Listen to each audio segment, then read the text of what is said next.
Hey, we're back, and we switched sides. We did. For no reason at all. Yep, none at all. Someone wanted to know where the stickers were on the back of my laptop. This is just not how I roll, but I'm giving you a gift. Me next to someone else's stickers. And me on Scott Hanselman's laptop. It's wonderful. What damage can I do? All right, cool. So we are going to talk about SignalR. Are you going to do this without slides, or are you going to even bother? There's some slides. We'll do some slides to start with, and then we'll go from there. We'll go from there. So this is what we all came here to talk about, right? The whole day this is why I'm culminated into this moment. Thank you for being SignalR. So ASP.NET SignalR. This is our tagline, incredibly simple real-time web for .NET. Well, what does that mean? Well, let's have a little. So just to level set, remember where we are. We're here now, real-time communications with SignalR. We've got one more after this. We're going to have a look at, well, what can you do with SignalR? People ask what SignalR is a lot of the time. It's a fairly new concept in web development. We've been speaking, Scott and I, about this whole idea of the browser being a VM and having all these amazing subsystems that we can program against now. And one of those things that's kind of come to the fore in the last year is something called WebSockets. And WebSockets gives us the ability to have a real, persistent connection between my browser and your server. So rather than me just being able to pull stuff from you, you can now push it down to me. And that enables entirely new types of applications to be built, entirely new types of features. So what are we looking at here? Well, a chat application, sure, whenever anyone talks about real-time, inevitably someone talks about chat, but that's kind of boring. We might write a chat application today, but we'll probably write some other stuff as well. A real-time hit counter. Is this like the counters we used to have, like 8 years ago? Yeah. You have a little construction guy. Yeah, a little spinny thing like a speedometer on the car. No. So, I mean, anything where, think about it this way. If you've written a web app today and you've ever seen a user of your app hit F5 to get new data, or you've used AJAX to pull down new data on some type of interval called polling, then SignalR is what you should be using to do that moving forward. So is SignalR WebSockets, or is it something more? Well, there's a little bit more to it than that. So SignalR sits on top of various mechanisms for doing real-time on the web. So WebSockets is one of those mechanisms, but if you don't have WebSockets, then you need to have something else, and we'll talk a little bit more about that later on. So it's an abstraction over the top of these transports. It is based on sort of evented signals, this idea of I'm sitting there waiting for stuff to happen with this persistent connection, and then when these events take place, hey, server, send me some data. It's event-driven and it's asynchronous. It gives you sort of the connection semantics that you need. So I want to know when Scott joins my app. I want to know when Scott goes away from my app. It's not just about requests anymore. It's like Scott is here and it's present. So I want to know when that happens, and I want to know when he disappears. I want to know if he goes away for a very short period of time and then reconnects. So we give you those base level semantics. We also give you the ability to kind of group a bunch of people into a logical thing that you can then broadcast to. And that leads on that last point there. We can either broadcast to everybody, we can broadcast to subgroups that we create, or you can just broadcast or send to a specific person or a specific device. So what does it do? So it creates this persistent connection over HTTP. It really does make it easy to build these types of multi-user real-time web applications, and you sort of program against the SignalR world. You don't have to worry about what's going on under the covers most of the time. Speaking to the black box that Scott talked about before, this is another one of those black boxes. And most of the time, the black box will do its job. But, of course, sometimes you'll have to lift the lid, and maybe we'll have one of those situations where we can have a look at what's going on underneath. But it'll auto-negotiate that transport for you. It'll try WebSockets, and if that doesn't work, it'll try some other stuff. So here's all the things that we're going to try for you in order to get one of these persistent connections set up between the browser and the server. So the WebSockets is our highest fidelity, lowest latency transport that we support today, and it's part of the HTML5 sort of umbrella of specifications.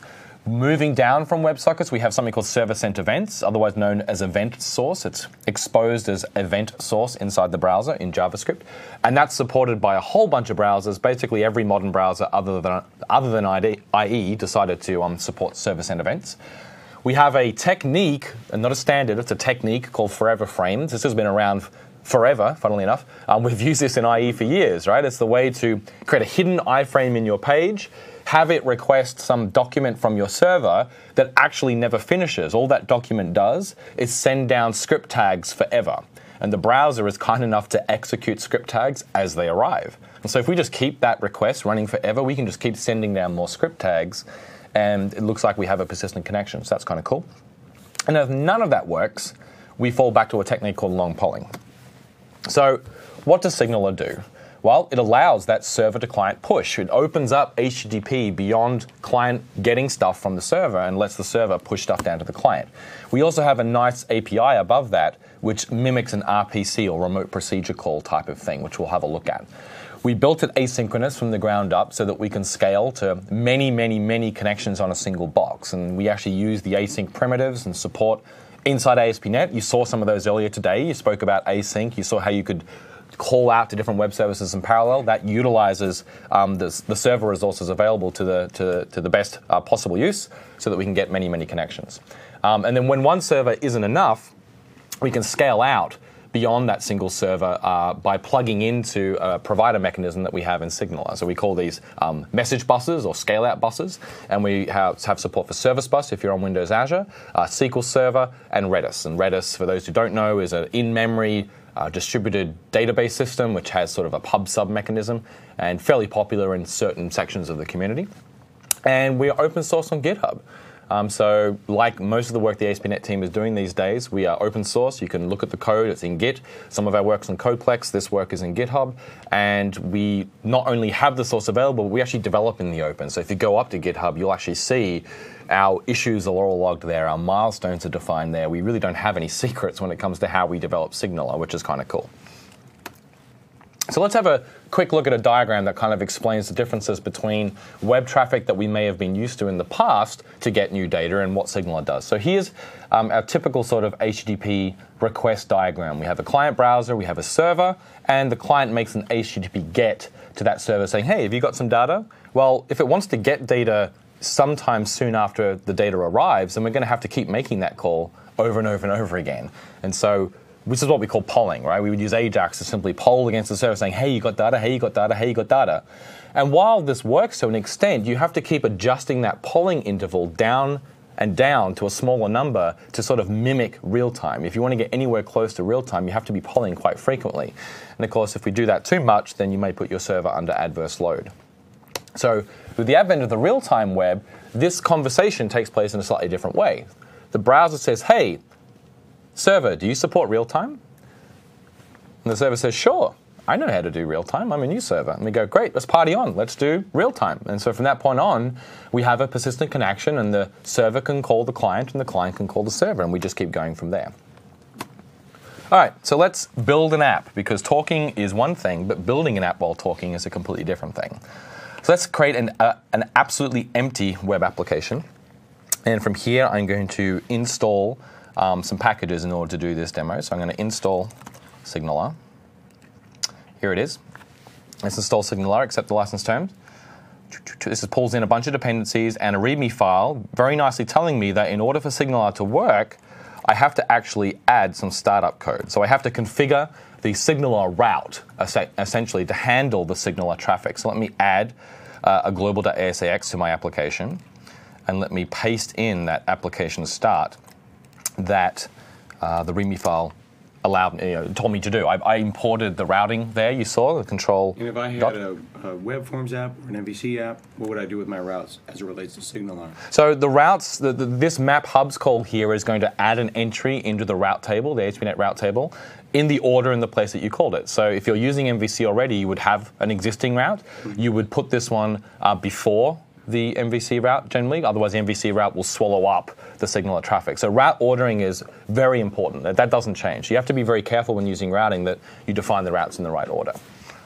So here we go. So that's going to do that. So let's go ahead and start adding an app. So I'm going to build a new folder. I'm going to say MoveShape. And inside this, I'm going to start with some server-side code. So I'm going to add something called a hub. I'm going to call it MoveShape Hub. And I'm going to derive from a SignalR intrinsic, a SignalR base type called a hub. So a hub is akin to, it's kind of like a controller in the MVC world. In web forms, the primitive that we use is a page. We build on top of pages. In MVC, we use controllers. And in SignalR, we use hubs. So I'm going to add a hub, and any public method I add to this hub is going to be callable by all the SignalR clients. So I'm going to call this on MoveShape. And I want MoveShape to take in a couple of parameters. I want to take in an X and Y. And then once someone has called MoveShape, I want to tell everyone else who's connected that someone who's currently connected moved the shape around. So let's do that. I'm going to say clients.all. I'm going to say clients.others. So don't call the person who just called the method. Call everybody else. And I'm going to call shape moved on the client, passing in the X and the Y. Now that's my server-side code done. Now if we actually hover over shape move for a moment, what you'll see is that it's actually coming up as a dynamic expression. And that's because if I hover over others, it's coming up as dynamic. Now shape moved isn't defined in my application. It's simply some text that I've typed into the C# compiler. I told C# it was dynamic, so don't check it for me. But at runtime, it's actually going to take shape moved and try and plummet through the SignalR system to call something in the client. So no matter what you type there, it's going to compile. Correct. As long as it's well-formed C#, it has to look like an index accessor or a property setter or a method like it is in this case. So that's my server-side code. I'm just going to decorate my hub here in order to give it a nice name on the client. So I'm going to say hub name, and I'm going to call it MoveShape. So now this is how I'm going to refer to this hub from the client. Let's go and add the client-side code. Let's go and add an HTML file here. We'll call it index. And then I'm going to start dragging in a few dependencies that I need for the client. So in this case, I'm in a browser, so the client code I'm going to write is going to be JavaScript. And the way that SignalR exposes itself in the JavaScript world is via jQuery plugin. So I'm going to drag in jQuery, and I'm going to drag in the SignalR plugin underneath that. I'm also going to need jQuery UI for this, so let me go ahead and get that. Go back out to NuGet. I'm going to grab jQuery UI. Very good. Let's drag that in as well now. Okay, and I'm going to add one more script reference here, which is a bit of magic. We'll talk a little bit about in a minute, to SignalR/hubs. Now, you heard John and Scott talk earlier today about this idea that in the routing world, once you've used routing for a bit, you kind of understand that URLs don't map to things on disk. They map to places in your application, and then your code can handle those things. So in this case, SignalR/hubs doesn't exist. There's nothing called SignalR/hubs in here. But that call to map hubs inside my global ASX that you made set up a listener, set up a route for that route, and we'll for that URL, and we'll have a look at what that does in just a moment. So I'm going to go ahead and write my client code. So I'm using jQuery. So the first thing I'm going to do is add a body on load or a document on load handler, and then once that happens, I want to get a handle on that hub. So I'm going to say $.connection.moveShape. So MoveShape was this string over here. I'd said that I would be able to refer to this in the client. So let's actually pin this over here vertically so we can kind of see the server-side code just a little bit while I'm writing the client-side code. So remember, we have something called MoveShape, and there's a method on it called MoveShape. So let's go ahead and also add a handle to a DOM element that I'm actually going to move around. There's going to be sort of the object of attention here for this demonstration. So I'm going to grab a DOM element that has an ID of name. Now I have to go and define that method. So while I didn't define that method in C#, shape move obviously doesn't exist in C# as we said. It's going to exist on the client. So let's add that. We'll say hub.client.shapeMoved. I'm going to make that equal to a function that takes an X and a Y parameter. And then when I get a call to shape moved from the server, I need to actually move that shape around on the screen. So I'm going to do that just using jQuery, shape.css. And then inside here, I'm going to pass in an object to say left should be set to X and top should be set to Y. So that's using standard CSS positioning to move something around on the screen. So now that I've wired up my client side, I need to actually start the connection, start this real-time connection, this SignalR connection, and then once it's finished starting, wire up this client-side interaction so the person can actually move the thing around. So I'm going to say $.connection.hub.start. So what that does, $.connection is the jQuery SignalR plugin. Off that, we have a hub property which represents the instance, the actual SignalR connection that all hub traffic is going to go over. So I want to go ahead and start that. And then when that's done, I'm going to pass in a lambda to done so that gets executed because start is an asynchronous method. When that's done, now the connection is running, I'm free to sort of let the user send stuff to the server because the connection is up. So let's go ahead and do that. So what I want them to be able to do is drag the thing around the screen. So let's say shape.draggable, that's a jQuery UI widget, lets people move things around on the screen. And I'm going to tell that when the drag event takes place on this widget, I'd like you to go ahead and run this function whenever anybody drags something around. And what am I going to do when someone drags something around? I'm going to tell the server that they dragged it around. So that's what my MoveShape function is for. So let's go ahead and say hub.server.MoveShape. Why does it pop up a little error, like a little warning? So what Scott's asking there is, like, why is that there? What's this little thing? Like, so it doesn't look good. No, so what that is it actually tells you there, the IntelliSense engine was unable to determine an accurate completion list for this expression. So it doesn't know that there is a server property on the hub. And the reason is that gets added at runtime by this JavaScript. So it's the same. It's the same thing that we see on the server side, where you were saying .MoveShapes. The compiler has no way of knowing Correct. that that's going on. So on the client side, the compiler, in quotes, Yep. is trying to kind of glean what's going on. So Absolutely. Theoretically, you could fake it out. Yep. You could, let me ask you this, Yep. and this is, forgive my ignorance, you could probably run the app, visit /server/hubs, save that file, Yes. then put it in. We even have a utility to do that for you. You're kidding. We can show that later. Okay, on, maybe. cool. Yeah. So what we'll see is when we start running this app, I'll actually show you how this magic thing works. Because when you just look at this code, you can kind of go, well, how does this all work? JavaScript doesn't have method missing, right? The methods have to be there at runtime for this to work.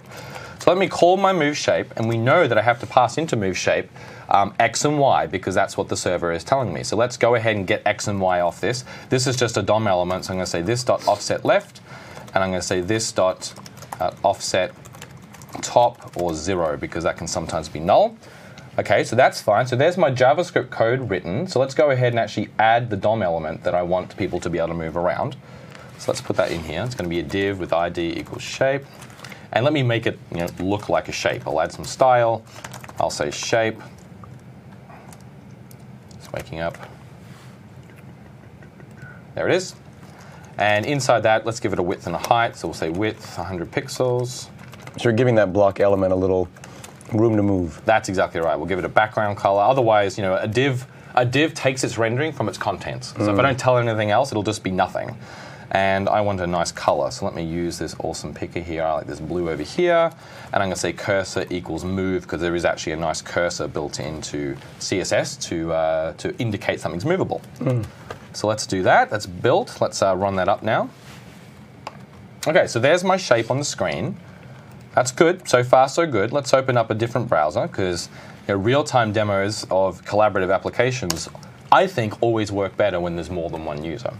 So let's pick this thing up, and you can see now it's moving on the other screen. If I go over to this one, I pick it up, it's moving on the other screen. So with very, very little code, what was it, one line of server code, a method with one line inside of it, and then some client-side code, I've now got these two browsers talking to each other. And what do we see underneath? Is there a way to see the traffic? So do I need Fiddler, or what do I need to do? Well, to see it depends on the browser you're using. So let's have a look at what's actually going in under the hood right now. So I'm going to open up the dev tools in each one. Let's go over here to the network tab in IE and start capturing, and we'll do an F5. Okay, so there's a bit of stuff going on. So what you'll note is that down here at the bottom of IE, we get this negotiate request. So when I call .start, the SignalR client says, right, I need to negotiate with the server. I need to figure out what transport am I going to use to connect. And if we drill into this, what we'll see is in the response body, what we'll get back is some JSON. And we've looked at a lot of JSON today, but if I scroll along here, we get a whole bunch of interesting information. Here's a unique connection ID that represents me. And then this is flag, try WebSockets equals true. So what you can see is the server has said, hey, I can do WebSockets. So how about you go ahead and do the next connection as WebSockets. Now this is unfortunately where the IE10 network tools stop working. So the IE10 network tools don't show WebSockets. Okay. But there was a handshake. There was a handshake. It stepped to the side, and we can't see it now. Right. So we don't even get to see the handshake. So we would need Fiddler to see that if we had IE. Correct. But in Chrome over here, where they have a slightly newer dev tools, you can see down here that after that negotiation request, there it is, there was a connect request. I see status. I'm familiar with a lot of different codes, Yep. right? We all know, 301, 304, 101. Switching protocols. So this is a status that was introduced to support WebSockets. It's basically a way for a server and a client to agree to elevate from the known HTTP standard that they were working with to something beyond HTTP. So when you think about it, WebSockets in essence is really a way to establish a real socket using HTTP. Once you've done the original HTTP, there's no HTTP anymore. It's just a binary socket. And so that's essentially what this is. This is a handshake saying, hey, I'd like to do WebSockets, and the server returns 101. Sure, let's do WebSockets. And then Chrome even goes further, so I can drill into this WebSocket and note this tab over here. It actually has this frames tab. And so you can see at the moment there's a bunch of empty JSON payloads because we do keep alive. We send pings between them to ensure that idle connections won't get disconnected, because a lot of... Is that expensive? Is this going to That's quite literally 2 bytes of information. So because it's an open and a close. So if I actually go around and start moving some stuff around now, and I go here and I refresh, it's not real time unfortunately, you can see the frames now. So here are all the individual socket packet frames that went over that SignalR was sending to represent the method calls that we were making between server and client. So I can tell you here, this is basically telling the server, look for a hub called MoveShape. So hub is MoveShape. Look for a method called MoveShape. Nicely packed. Right, nicely packed. We did a lot of optimization before 1.0. And then a whole bunch of other stuff that, the arguments. So here's A for arguments. There's that X and Y. Right. And then the I is a representation of the unique sort of invocation. So if accidentally, for some reason, they came out of order, yes, you can put them back in order. So basically, we guarantee message ordering for you, and we can detect when the underlying connection goes away. We can reconnect and say, pick up where I left off, because here's the token that represents where I got to last time. So that's all good for WebSockets, but what about other types of transports? I said that that we do other things. So IE has this nice feature that lets us roll back in time, and I can switch back to the day when we didn't have WebSockets. So I can pretend to be IE9, and if we look down after the negotiate request, now we have transport equals forever frame. So when you pretend to be IE9, it's not just the renderer.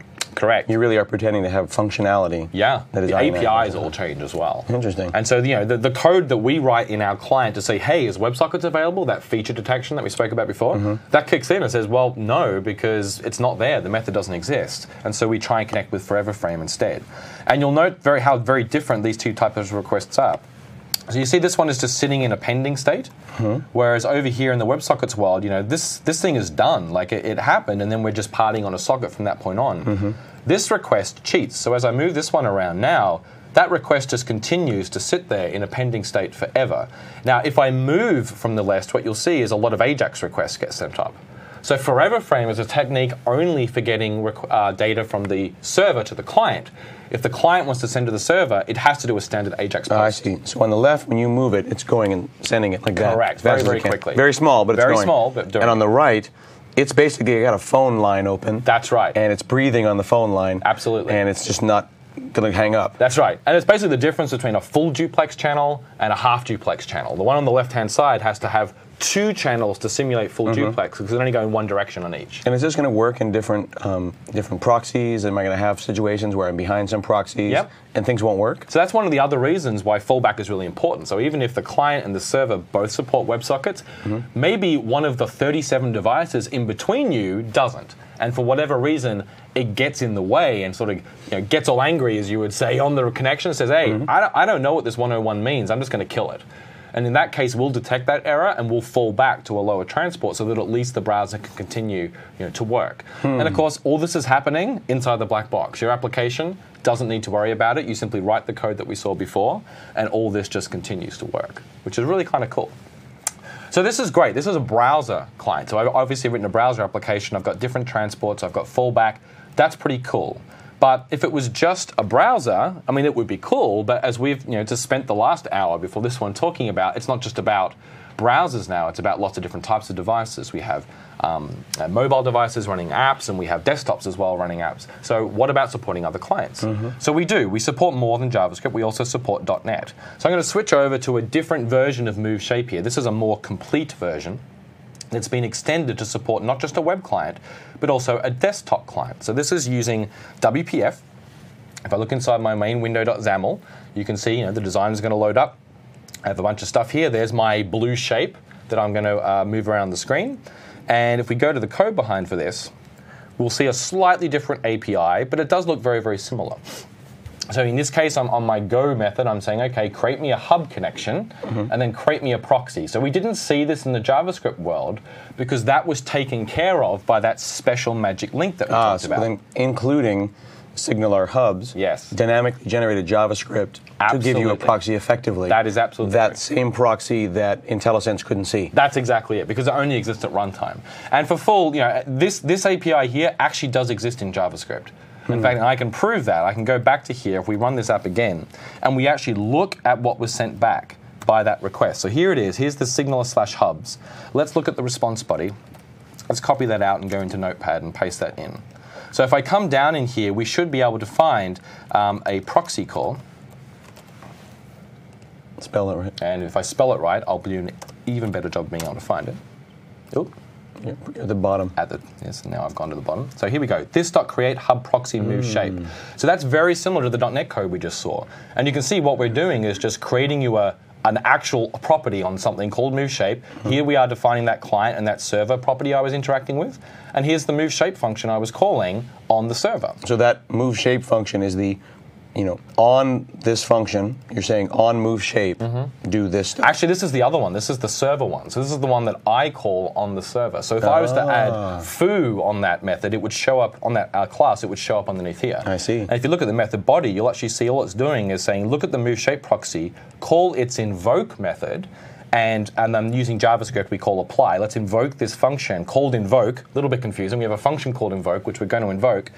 And we're going to pass in the MoveShape proxy, and we're going to merge a bunch of parameters together to make the parameters. And that's where you take a first-class API and turn it into a second-class API. Exactly. Because nobody wants to go and invoke stuff. Exactly. But sometimes you have to. You have to do things like that are late bound. Exactly. Maybe you don't know the method name until someone types something in. And that way, we do have that. You can call invoke and pass in a string, which will be the name of the method to call. And if we go back to the .NET code, that's exactly what you're going to see. So here I go. I create a proxy based on a string. Here's where I would wire up my client-side method. So hub.on represents I have a method called shapeMoved. That is, the client has a method called shapeMoved that the server wants to call. And then down here, we can see where I am calling a method on the server via hub.invoke called MoveShape, and I'm passing in some parameters. So this is like RPC by telephone. Like I can't do it directly, but I can give you enough information just by talking down the line for you to call that method on the server or call that method on the client. So it's still strongly typed. This is .NET. This is a generic method, so I can accept strongly typed parameters and deal with them here. So this is WPF code. I've got a bit of dispatcher.invoke because as we said, SignalR is async. All of this stuff from the server is coming in on a different thread, so we have to push it back to the UI thread. Does this replace something? You use the term RPC. We've always been, there's been RPC for years and years and years. Right. How should I put my head around this? Where does SignalR fit into other communication techniques that I might potentially use? I'm sure there are people who have made, for lack of a better word, poor man's RPC with other techniques, either on their own, rolling it completely, perhaps on top of COM or on top of .NET remoting in the olden days, or on top of SOAP. Where does SignalR fit into the services kind of offering? Right, so SignalR really shines when you're using it in a situation where you need to call to an endpoint that can't expose itself. Right? So a server is on the internet. You can just post stuff to the endpoint that it exposes. A browser isn't. A mobile phone isn't. I can't just post to I don't have it open. I can't open the firewall on my phone and have you call me. But you can call out and then keep that connection open so that I can call you back. And so if that's the situation, SignalR is a really good fit. Because once you've established that connection, you can invoke methods on me over that connection, and I can invoke methods on you. Now, if all you ever do is accept calls from your clients, then SignalR isn't going to really do much for you. If you want to be able to push back to your clients, but you also have a callback situation, maybe SignalR is all you need. If all you need to support is SignalR clients. Remember, we have a client. You can't just call us via standard HTTP. You saw the protocol here. You have to understand all that funny JSON that we're sending back and forth. Now, I've got a tiny SignalR hub that I've got where I have a little WPF app and some arrows, and I move a camera. Right. So I've got WPF to WPF, and the reason that I did it is that I didn't want to VPN into the same network. Right. But someone said that I made kind of a, and again to use the term poor man's, kind of an AirSats service bus. Yes. You know what I mean? But it's extremely rudimentary. We call that like poor man's relay. Poor man's relay. That's all it's doing. You have a tiny SignalR app in the cloud with one method, and all it does is let two people from behind two firewalls connect to it, and then talk to each other, relay via that one method. When would I know that I'm using SignalR in a really great way versus, oh, I've outgrown it, it's time to go get an actual service bus or an actual relay? That's a really good point. So, I mean, SignalR is not durable. That's like the one thing that you're going to find. If you want durable connections and durable message delivery, We're not that. Durable is the computer science word for it, it's important. It's important. If I send you a message, I need to make sure that you get it. Yeah. Like reliable and durable. We are a socket. Think of us as a TCP socket. Is it up? It might be this second. Is it up now? Yeah, no, it went down. Oh, now it's back up again. That's the API we're trying to mimic. And so you shouldn't be looking to, even though we try these reconnect semantics, we do our best to keep a logical connection open, and we do our best to give you the messages that you'd lost in that window, but that window is very small. Like the window that we support for buffering of messages during reconnect is like 30 seconds. Now it is configurable, but we store those things in memory. So you really don't want to be storing lots and lots of messages in memory in order to do that. That's what durable messaging is for. So something like Service Bus, you post a message to Service Bus, it writes it to durable storage, to disk. And then only after that's happened, it would deliver it to the people subscribing. So different tools for different jobs. Right. But using something like Service Bus and SignalR together is absolutely something that we encourage. So I've seen demonstrations of apps where SignalR provides the real-timeness, so I can get stuff to you via SignalR much quicker than I can via Service Bus because the durable write takes time. We're talking milliseconds, but it still takes time. Right. And then once that durable write has happened, I can refresh the data on your screen in real time with the stuff that was actually written to disk. So in the meantime, we call it like the wet ink and the dry ink principle, which is kind of cool things you can do. So let's switch back here and look at the difference here. So now I've got a web client and a desktop client. I'm going to Control F5 here to start it. We note that we actually started 2 applications. Now I added an extra little bit of API in this application, which is a counter showing how many people are connected. So I can now pick up the thing over here, and it draws no matter which. Left-hand side is WPF, to be very clear again. Could you open up another browser? Pretend it's another machine? Yeah, let's do it. So let's come back here. Open up Chrome, maybe? Let's go down here. Let's open up Chrome. And Firefox, too, say. I mean, you've got 3 browsers. Yeah, let's do it. Firefox. Okay, so now I've got 4. 1, 2, 3, 4. 3 browsers in the WPF, and I can move them around. Let's. There you go. Resize it for the full effect. Look at that. Pretty cool. And so, that tells you that we're also giving you ways to figure out how many people are currently in there. And this demo, I've actually done the work to do relative movement. So you can see they all get to the top corner, but as they move, some move more than others because it's a relative position. I just did a bit of math in that demo there, which is kind of fun. So as I close them now, see that they go down as well. We give you events when people disappear. So those events are pretty straightforward. Let's have a look at what they look like.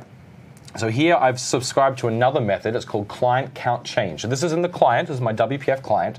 So the server is invoking a method called client count changed whenever someone disappears. So let's look at the server-side code. Let's come over to MoveShape. Look at my hub. This is my MoveShape hub we saw before.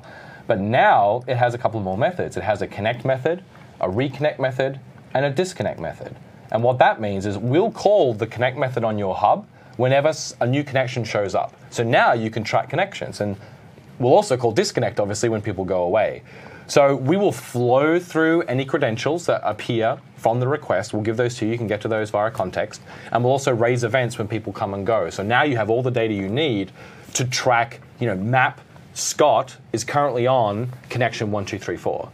Damien is on connection 4, 5, 6, 7. So if Scott wants to send a message to Damien, I need to look up Scott's connection from my application state. So you would generally put that in your database. Look up that connection and then send a message to that connection ID. Now, these tiny little bits of information, you said in one case there was as little as 2 bytes moving around. Am I hitting one machine? Or if I have a farm, am I bouncing around? That's a great question. So let's flip back to the slides and we'll start talking a little bit more about some of the some of the scale-out stuff when we get to the scale-out. So here's a very simple example of a chat application. We saw MoveHub. A lot of people talk about chat when they talk about SignalR.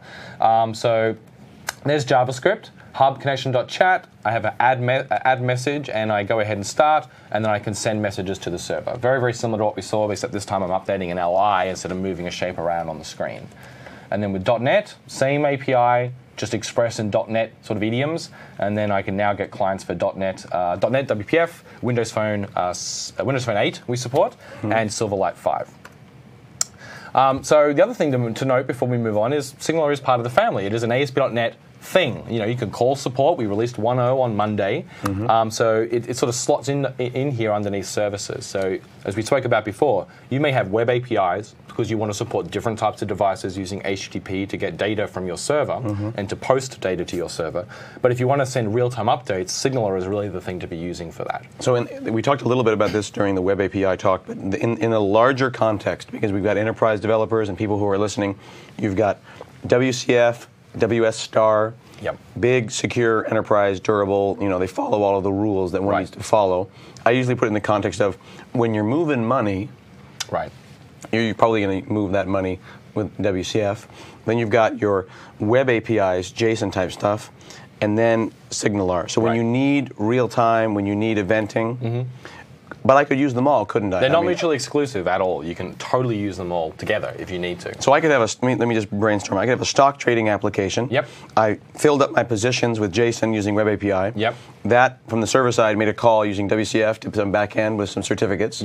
But maybe when the trade finally went through, I was notified via SignalR. Absolutely. And the critical thing is that SignalR wasn't used for the actual trade operation. It's not made for that durable, sort of really high important thing.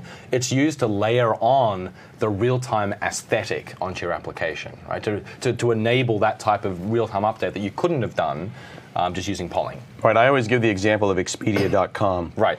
For years, you go into a website and you put in your flights, and you hit search for flights, and it goes beep boop, pop boop, beep boop, and you're like, wow, that's amazing. It's real time. It's really just an animated GIF.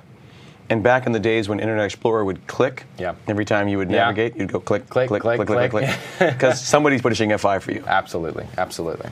So I've shown you a MoveShape, which was kind of a bit of a Mickey Mouse little sample, and we saw a chat sample there, but you can actually build very different types of applications with this too.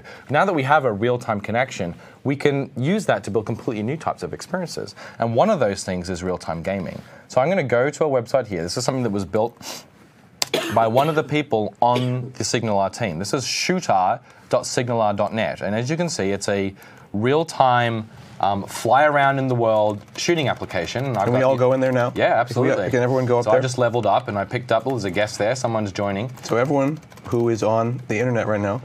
And so, this has some pretty interesting gaming mechanics as well. How do I know you it's guessed me? 119? No, I'm Chancellman. Oh, you're Chancellman? Okay, well, I need to find you. And so this has some pretty interesting game mechanics. So I'm green. All the mechanics of the game are controlled on the server. There is no authoritative logic on the client, so you can't cheat this system. So when I shoot across like this, and I hold down the spacebar to shoot lots of bullets, you'll see I get lots of bullets, and then it stops, because the bullets are rate limited on the server. And then when I let go, they'll recharge on the server side, and then I can fly in and kind of do a big splay of bullets to take someone out as well. Is there a way for me to see how many people are here? Yeah, so it actually says, I don't think there's enough information, I think there's enough space on the screen right now. If I zoom out a bit, there we go, I can see that currently in the world that there are 10 people. And I just got blown away on live TV. So world targets. World targets is the number of things that you can blow up. It's just gone up to 14. So it's someone called Sean just arrived, and I'm going to try and... If you don't mind, can I just tell the people? Yeah, go for it. Shooter.signalr.net. So here's a few other people coming in right now. Okay. Let's see how fast it is. So I just tweeted that. Yeah. Let's see. See how fast we can bring it down. So I try to remember what size VM we have it's hosted on right now. We'll see how long it can go before we just basically use up all the resources on the server. Well, hope you don't mind. No, absolutely. This is what it's there for. So the code for this world targets is now 90, 97. Whoa, gee, that went up very quick. 101, 102. It's handling it very well. So you can double tap to do that a little hyperdrive. This is on an Azure VM somewhere? This is on an Azure VM up in the cloud. 120. It's on Windows Server 2012, so it supports WebSockets. So we're all using WebSockets right now. Little tip, if you have IE10, use IE10. The IE10 Canvas engine is vastly superior, I have found, just personally, to rendering this than the Chrome engine the last time I used it. So 150 people. We've got 150 people on here right now, and it's looking like it's handling it without much problem at all. Should we just play this for the rest of the day? Yeah, I mean, we've got 11 minutes. Why don't we just sit here? So as you see, after I tweeted it, people showed right up. Yeah. And they were able to get this working. 164.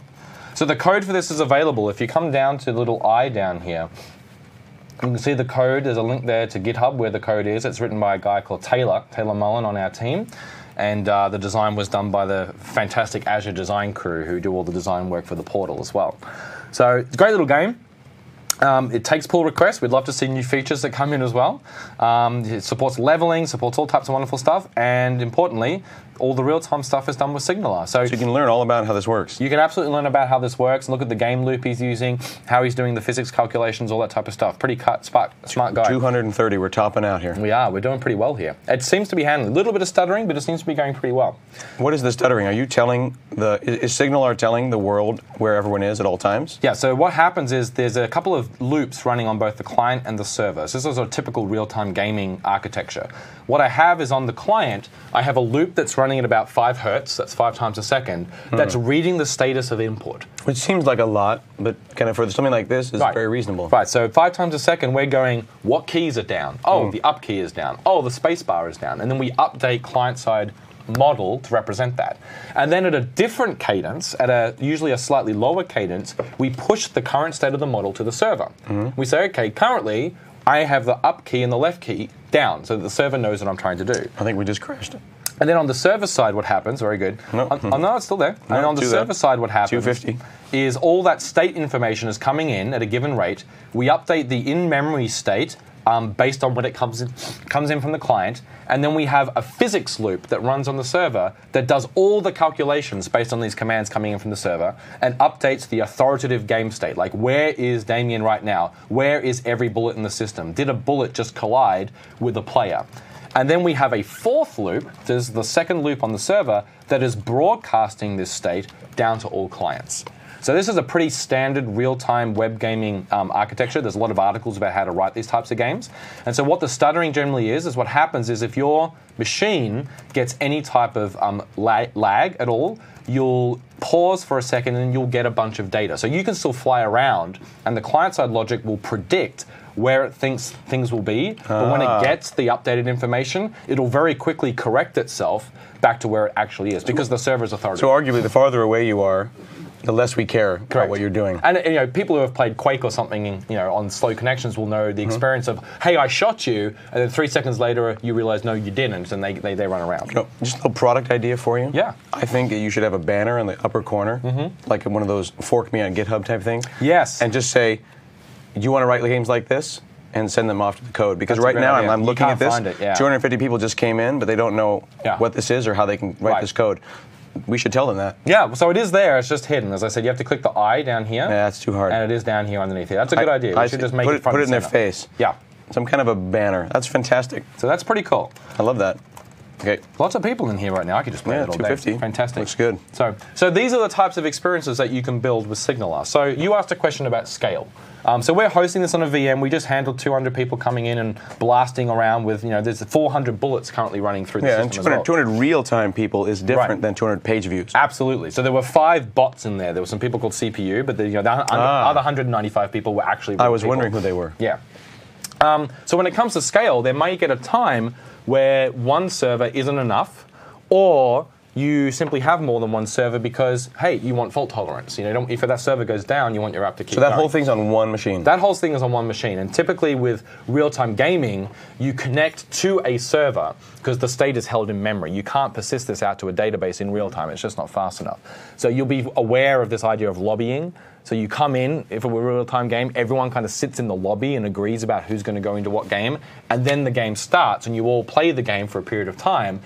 You're generally connected to one server at that point. If the server goes down, your game dies. So that's interesting. Is that why some of these real-time gaming things, they segment their world? They shard their worlds. Yeah, they say, exactly. Canada's on this machine. Absolutely, that's right. And so, you could think with a lot of engineering, you could do something like when I get to the edge of a world, you could go through some type of hyperdrive transition, and then now I'm on a different server. And what happens is, the software is actually telling your computer to redirect to a different machine and pick up the game there. So there's lots of techniques you can use to sort of scale out something like real-time gaming, but for real-time scenarios that aren't that demanding, for ones where it's just you pushing stock updates or you doing chat, something more like Jabber. So we have another example of an app up running in Azure called Jabber. So we can see it here. This was written by David Fowler, the co-creator of SignalR, along with me. And I can go in here and log in as me. Actually, I'll log in as Twitter. What am I doing? If you log in as Twitter, you'll be logging in as me. Oh, awesome, even better. So here I am logged in as Hanselman on Jabber. Oh, no. And so this is a chat application, very similar to IRC back in the old days, but it is a web application running in Azure. It's a cloud service. Shooter was on a VM. This is actually a cloud service. And it's written using a whole bunch of cool .NET things. It's SignalR, it's Web API, it's Nancy, which is an open source .NET micro web framework, entity framework, and a bunch of other things for doing things like compression and things like that.